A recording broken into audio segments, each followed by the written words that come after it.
If you follow the advice in this video, you may fulfill all of your desires. Let's explain the teachings of Louise Hay, an American motivational speaker and the founder of Hay House. She has authored many New Thought self-help books, including 1984's You Can Heal Your Life.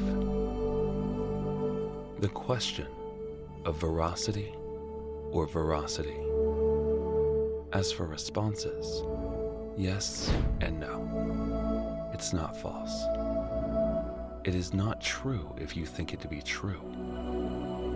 If you believe that the statement is false, the glass is both half full and half empty, depending on one's perspective.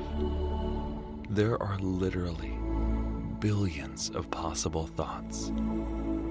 The majority of us prefer to have the same types of thoughts as our parents, but we need not continue doing this. There is no written law stating that the only one method of thinking is permissible. Whatever you decide to believe becomes your reality. Consider your own thoughts. What we believe becomes our reality. If we experience a sudden financial calamity, you may believe that you are undeserving of being financially secure, or you may believe in responsibilities and debt. Do you believe that there is no good laughter? Do you believe that life is out to get you? Or, as I frequently hear, that you simply cannot win? If you are unable to attract a romantic partner, you may conclude that nobody loves you or that you are unlovable. Perhaps you dread being as submissive as your mother, or perhaps you believe that everyone is out to harm me. If you are in poor health, you may assume that illness runs in our family, or that the weather is to blame, or perhaps I was born to suffer, or everything simply keeps happening to me. Or you might hold a different opinion. Perhaps you are unaware of your own belief. Most individuals are not. They only view external conditions as the way the cookie crumbles, until someone demonstrates the relationship between outside experience and inner thought. You will continue to be a victim of life. The issue could be a financial disaster, and the perception could be that I am not deserving of money. Or the problem could be that I have no friends and believe no one loves me. Or troubles at work could stem from the belief that I am not good enough. Or the need to continually please people could be the result of the belief that I never get my way. The issue stems from an ingrained cognitive pattern, which may be altered. It may feel true and appear to be true. All these things that we are juggling and battling in our life. However, regardless of the difficulty of the problem we face, it is merely an external manifestation of an internal thought pattern. Examine the problems in your life if you are unsure about the thoughts that are causing them. Ask yourself, what ideas am I thinking that are causing this? If you permit yourself to sit in silence, your inner wisdom will provide the solution. It is merely a childhood learned behavior. Some of our beliefs are beneficial and healthy. These thoughts benefit us throughout our lives, such as looking in both directions before crossing the street. Other ideas are extremely useful in the beginning. However, As we age, they become inappropriate. Advising a young child not to trust strangers may be prudent. Continuing to hold this belief as an adult, however, will result in isolation and loneliness. So infrequently do we ask ourselves, is this actually true? For example, why do I believe that it is challenging for me to learn? Is that still true for me? Where did this belief originate? Do I still believe that since my first grade teacher repeatedly told me so? Would I benefit from abandoning this belief? Beliefs that males do not weep and girls do not climb trees produce men who conceal their emotions and women who fear being physically active. If we were taught as children that the world is a dangerous place, we could have developed a fear of it. Then we will accept as true anything we hear that aligns with our belief. The same holds true for not trusting strangers, avoiding going out at night, and people cheating on you. On the other hand, if we are taught from a young age that the world is a safe place, we would hold different ideas and readily accept that love exists everywhere, and people are very welcoming, and I always have all I require.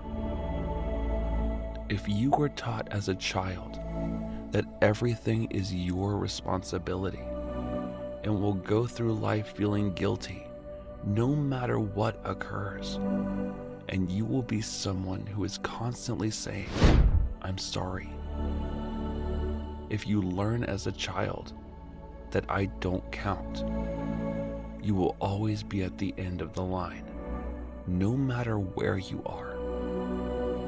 You may have feelings of invisibility when people fail to notice you. Did your upbringing lead you to believe that no one loves me? Then you will certainly be lonely. Even if you bring a new acquaintance or relationship into your life, it will not last. If your family taught you that there is never enough, I'm sure you frequently feel that the pantry is barren, or you find yourself barely surviving, or perpetually in debt. A client of mine was raised in a home where they believed everything was bad and could only get worse. His greatest pleasure in life was tennis, and he injured his knee. He saw every doctor he could find, but his condition continued to worsen until he could no longer play at all. Another individual was raised as a preacher's son.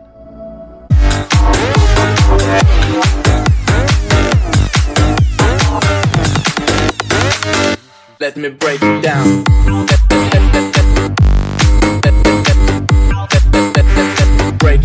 Break it down.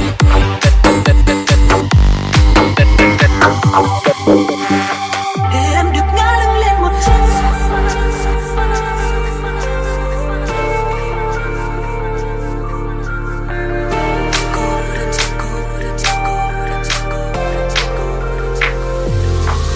cô đơn trên sofa, con tim như tan ra, dòng lối em trôi theo một khúc ca buồn. Giữa căn phòng ánh đèn chợt tắt, che đi giọt buồn sắp rơi. Cô đơn trên sofa, sao anh yêu cô ta, chẳng phải anh yêu em hơn cả anh mà. Để cho thanh xuân đèn chợt tắt, che đi giọt nước mắt. Are you one of the numerous individuals who, upon awaking and observing rain, exclaim, "What a miserable day"? It is not a bad day, merely a rainy one. If we dress appropriately and alter our mentality, we can have a lot of fun on a wet day. If we truly believe that rainy days are bad days, then we would always greet the rain with dread. We will fight the day rather than go with the tide of current events. There is no such thing as good or terrible weather, only weather and our particular responses to it. If we desire a happy life, we must think happy ideas. If we desire a prosperous life, we must think positively. If we desire a life filled with love, we must think loving ideas. Whatever we send out mentally or verbally will return to us in the same manner. Every moment is a fresh start. There is always power in the current moment. You are never stuck. Here is where transformations take place, and currently within our own imaginations. Regardless of how long we have had a negative pattern, disease, poor relationship, lack of money, or self-hatred, we may begin to make a change now. Your issue is no longer the absolute truth for you. It can now return to the void from which it originated. You can do it. Remember that you are the only one who can access your thoughts. You are the authority and power in your world. Your prior thoughts and beliefs have produced this present moment and all of the preceding moments. What you currently choose to believe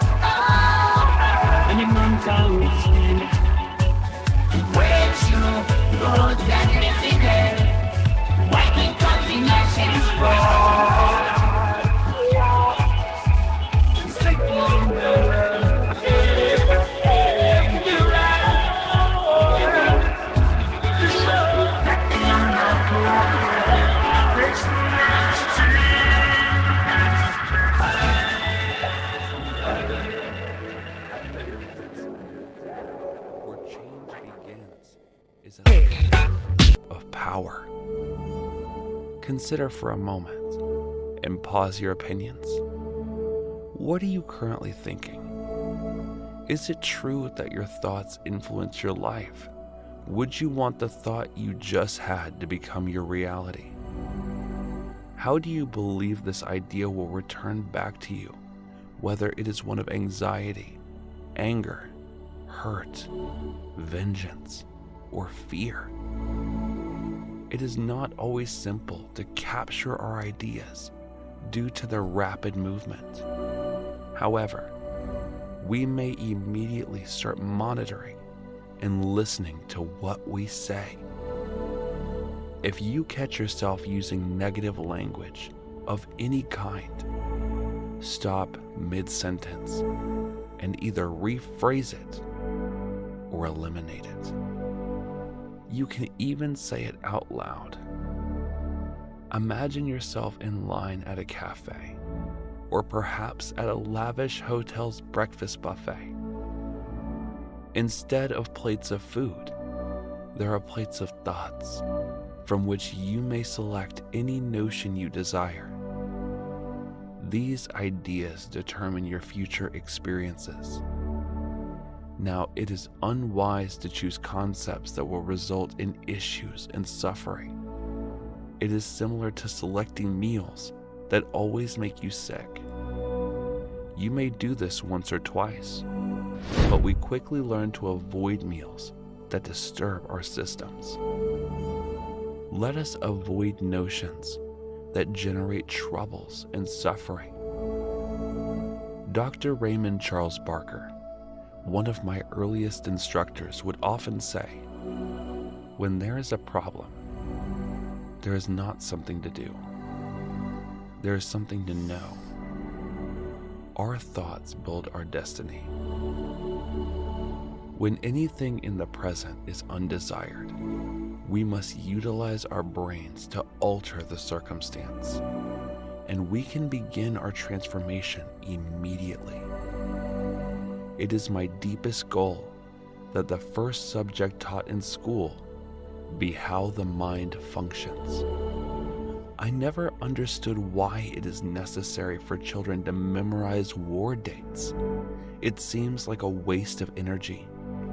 Instead, we might teach children vital subjects such as how the mind works, how to handle finances, how to invest money for financial stability, how to be a parent, how to form and maintain healthy relationships, and how to build and preserve self-esteem and self-worth.